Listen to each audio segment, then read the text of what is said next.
गुजरात के एक छोटे से गांव का लड़का इंडियन इंडस्ट्री की शान बन जाता है।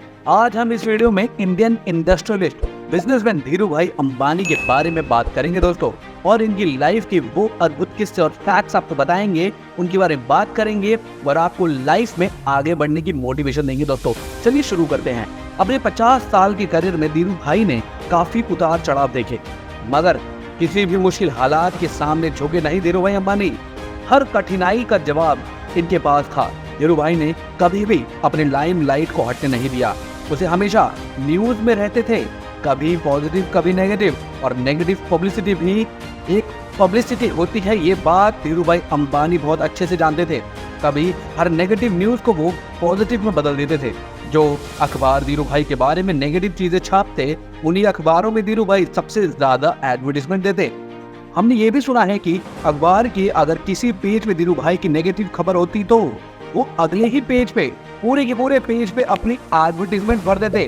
नेगेटिव और नेगेटिव न्यूज को कैसे यूज करना है ये वो भली भांति जानते थे। ये जब यमन में पेट्रोल पंप पे काम करते थे, उस वक्त उनके कुछ किस्से बहुत फेमस है दोस्तों। आइए आपको बताते हैं कि दोस्तों ऐसा है, उस वक्त यमन में चांदी के सिक्के चलते थे, और रिसर्च के बाद धीरू भाई को पता चला कि उन सिक्कों में चांदी जो यूज होती है, उस चांदी की कीमत इन सिक्कों से भी कहीं ज्यादा है, और इस मौके का फायदा उन्होंने उठाया। देखिए ये होता है एक बिजनेसमैन का दिमाग कि वो हर कठिनाई में हर एक प्रॉब्लम का सलूशन फटाफट ढूंढ ले, और कहाँ से पैसा निकालना है उसे भली भांति पता हो। वो इन सिक्कों को पिघला के लंदन की मार्केट में बेचने निकले, क्योंकि उस वक्त लंदन में चांदी की कीमत सबसे ज्यादा थी दोस्तों। तो वो कोई भी मौका नहीं छोड़ते थे दोस्तों।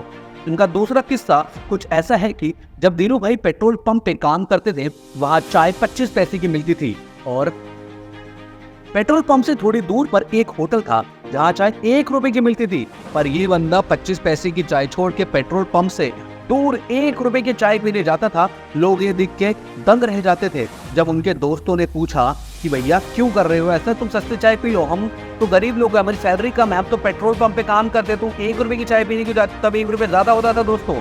तब उन्होंने कहा, उसका जवाब सुन के आप दंग रह जाएंगे कि उस होटल में तरह तरह के बिजनेसमैन लोग आते हैं, इंडस्ट्रियलिस्ट आते हैं, अमीर लोग आते हैं, बिजनेस की नई नई चीजों पे बातें करते हैं, और मैं वही बातें सुनने के लिए जाता हूँ। वो 1 रुपए में मुझे बिजनेस के बारे में इतनी इन्फॉर्मेशन मिलती है जो कि किसी MBA के कॉलेज में भी नहीं मिलेगी, और मैं वही बातें सुनने के लिए जाता हूँ ताकि उससे कुछ सीख सकूं। दोस्तों फालतू चीज़ों पे दुनिया खर्च करती है, महंगे कपड़ों पे, महंगे जूतों पे, होटल में जाना, चाय पीना, क्लब्स में जाना, लेकिन अगर किसी को बोलोगे ना, जो बंदा 4-5 हज़ार रुपए पर नाइट क्लब में खर्च कर देता है, उसको बोलोगे कि 100 रुपये की किताब खरीद ले, वो कभी नहीं खरीदेगा। और जब उन्हें ऐसी इंफॉर्मेटिव चीज़ों पे या पढ़ाई पे कुछ सीखने के लिए खर्च करना होता है, तब उनके अंदर का कंजूस आदमी निकल आता है। पर लेजेंड्स कभी भी काम धंधे और नॉलेज लेने के मामले में कंजूसी नहीं करते, बल्कि वहाँ ज़रूरत से ज़्यादा ही खर्च करते हैं, क्योंकि वो नॉलेज की वैल्यू जानते हैं। धीरू भाई भी उन्हीं में से एक थे दोस्तों। 1957 में धीरू भाई यमन से इंडिया आ गए, और कुछ महीनों में उन्होंने अपने कजन भाई के साथ मिलकर रिलायंस कमर्शियल के नाम की एक ट्रेडिंग कंपनी स्टार्ट कर दी। एक्चुअली रिलायंस नाम एक जनरल स्टोर का था, जो कि उनके एक जान पहचान के बंदे की थी, जिसका मतलब है जिस पे लोग ट्रस्ट कर सके। शुरुआत में रिलायंस मसालों की ट्रेडिंग करता था। कुछ महीनों में उन्होंने टेक्सटाइल में भी एंट्री कर दी। उनका विजन बहुत स्ट्रॉन्ग और बहुत बड़ा था दोस्तों। रफ्तार से कंपनी को वो बढ़ाना चाहते थे। वहाँ उनके पार्टनर को उनकी सोच समझ नहीं आई, और वहाँ पे उनकी सोच मिलना बंद हो गई दोनों की।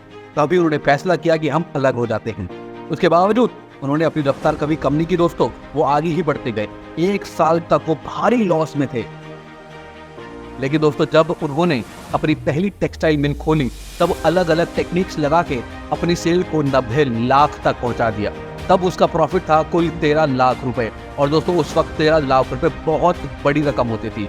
और जब टेक्सटाइल इंडस्ट्री में धीरू भाई का हाथ बैठ गया, तब 1975 में इस बंदे ने अपना खुद की क्लोथिंग ब्रांड भी लॉन्च कर दिया। इस ब्रांड के प्रमोशन के लिए धीरू भाई अंबानी ने ना जाने क्या क्या टेक्निक लगाया, दिमाग लगाए, कैसे भी इसको शहर शहर में बच्चे की जुबान पे फेमस करने के लिए क्या क्या नहीं किया। उन्होंने कई शहरों में फैशन शोज करवा दिए। इस वजह से विमल ब्रांड जो था वो जगह जगह बिकने लग गया। वहाँ से रिलायंस का नाम अब घर घर में लिया जाने लगा।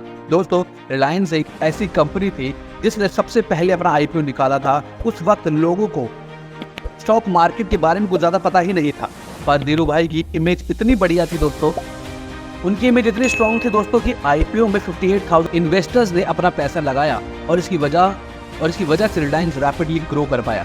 जब आप तरक्की के रास्ते पर हो तब आपके बारे में नेगेटिविटी भी फैलती है दोस्तों, आपके बारे में गलत बोलते हैं लोग, पर अगर आपका सपना बड़ा है तो इनको जवाब अपनी तरक्की से देना चाहिए दोस्तों, और इस बात को वो भली भांति जानते थे। धीरूभाई अंबानी अपने आप में ही खुद एक बिजनेस और नॉलेज के भंडार थे।